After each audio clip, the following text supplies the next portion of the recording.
Hey guys, welcome back to the channel. This is going to be my review of the Thieaudio Oracle MK2. You guys can see I got my copy in the black scarlet faceplate instead of the tiger. The tiger has a bit more, a lot more orange. But the unboxing experience here is fairly typical. You do get your carrying pouch, and the 2-pin cable actually does have a 4.4, 3.5, or 2.5 that you can choose from, and 2 sets of ear tips. In terms of the Oracle MK2, it is a tribrid, and the box makes it very easy to remember the driver configuration. You've got 1 dynamic driver, 2 balanced armatures, and 2 electrostatic drivers.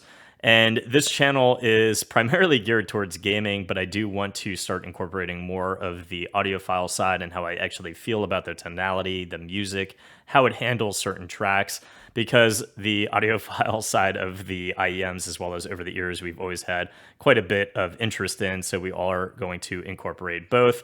So I am going to get into the tonality of the IEMs, how I feel they sound for music, because that's very important to me, and I will get into how these perform in game.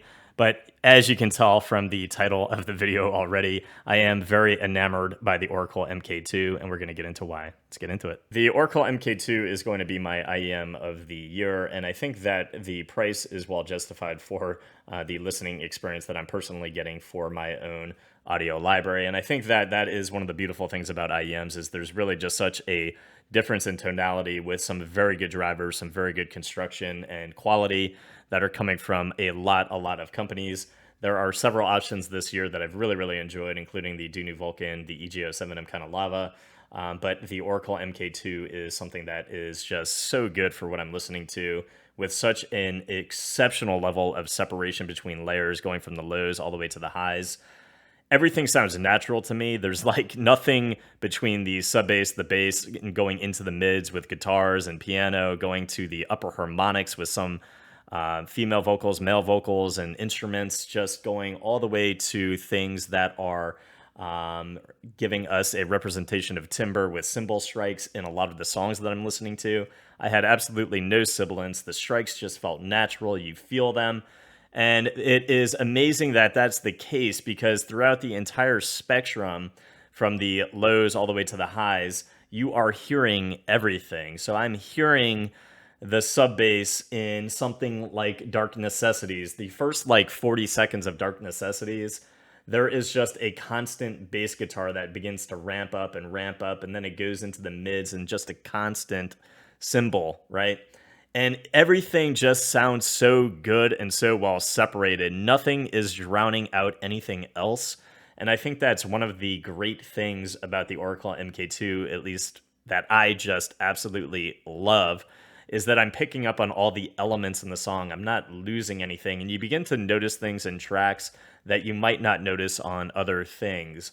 And swapping to a lot of the other IEMs on my desk, things just began to feel and sound more unnatural compared to the Oracle MK2, and it was very surprising to me, but it really is an elevated listening experience that I think was worth the money. But just to get into what I think about some of the imaging, so I've noted a few things, and this is kind of, again, things that I'm listening to right now, but JID Money at around 2 minutes and 50 seconds.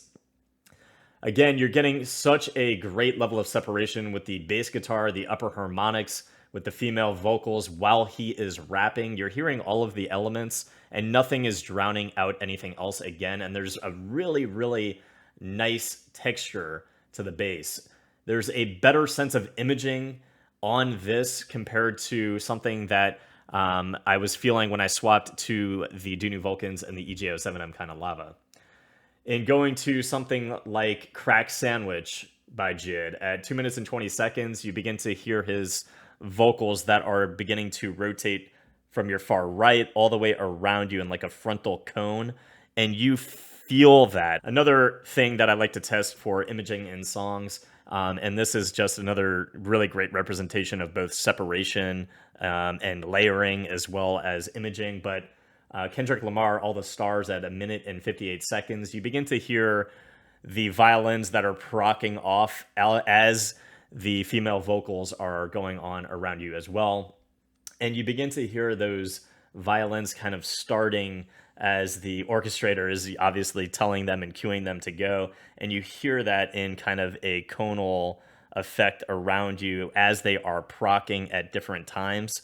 And that's something that is pretty exceptional for an IEM because it's not something that is very prominent that I've heard through an IEM. That's something that when I was testing the Harmonic Dyne Zeus, the over-the-ear can, it was so readily prominent to me in that imaging, in that just space in front of you.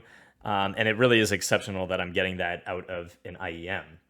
In terms of male vocals, even going into the upper harmonics in parts of Moon by Kanye West, everything is more forgiving and natural, rich, true, and clear compared to everything else on my desk.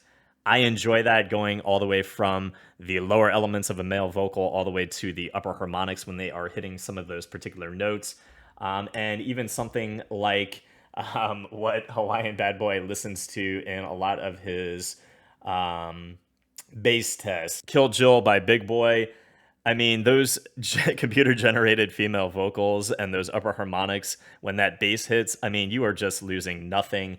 Nothing is fatiguing, and everything is just so explosive, yet tamed and natural.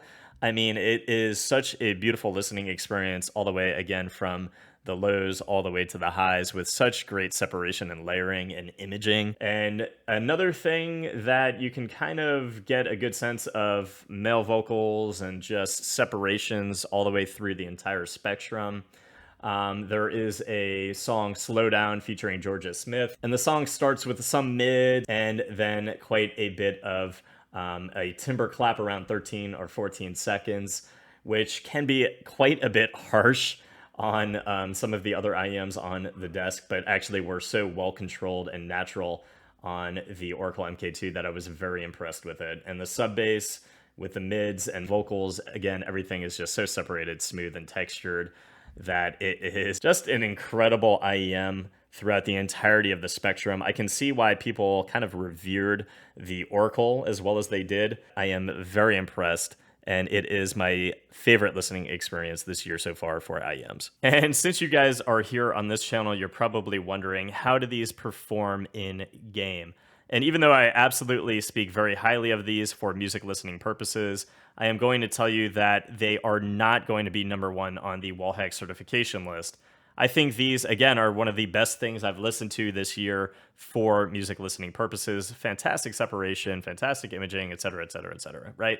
But the problem is you're listening to a track in a very controlled environment as opposed to an ever-changing and evolving 3D space with multiple of the same audio cues, multiple of the same frequency going on at the same time. While in music, yeah, you might be able to hear the one guitar stroking some mids at you while somebody is hitting a cymbal, while somebody is playing a bass guitar, and it is a very controlled environment. It's a little bit easier to pick up and to hear that separation. In something like Apex Legends, when you have multiple of the same grenades going off in different locations, while two of the same types of characters are from two different teams, are coming at you from two different locations, it becomes a little bit easier to become mumbled and jumbled, and a lot of IEMs really drop the ball. For the Oracle MK2, these do a phenomenal job for gaming. I think that they are particularly good compared to a slew of IEMs that I've tried, and for that reason, I'm actually going to put them in the number 3 spot on the Wallhack certification list and the Wallhack tier list. These are going to fall just under the Rapco Hook X. Imaging, they are superb. For separation, they are superb. There is a lack of emphasis on some of the things in Apex Legends, actually on the kind of upper mid to highs regarding zip lines, Pathfinder grapples, a few of the things, metallic objects on characters kind of shaking. It becomes a little less emphasized over the Dunu Vulcan as well as the Rapco Hook X. It becomes something that, with that lack of emphasis, you kind of lose a sense of depth perception as pinpoint as the Rapco and the Dunu Vulcan. So while you might still know where somebody is, it's just a little bit easier to feel exactly where they are in that space with a meter loadout, right? Imagine you're pinging in game and you get an exact 50 meters. It's a little bit easier to have your perception closer to that ping of where that enemy exactly is with those other two IEMs. Now, these are absolutely killer for gaming. And again, anything in the top 3, I could swap these for the Raptgo, I could swap these for the Dunu Vulcan. I'm going to be playing very, very similar because they're all so damn good, right? It's just those few little things, those few little nuances on the other two IEMs, I am going to give the edge because the separation, the imaging on the Raptgo and the Dunu Vulcan are extremely good. But with that additional emphasis, this is going to fall above the Kinda Lavas, just under the Raptgo Hook X. But again, I don't want you guys, if this tonality is what you like and you're going to use them for music, but you also want to use them for gaming, I'm telling you right now, you could use anything in the top 3, including these. You're going to be playing very, very similar and be getting just great directional audio.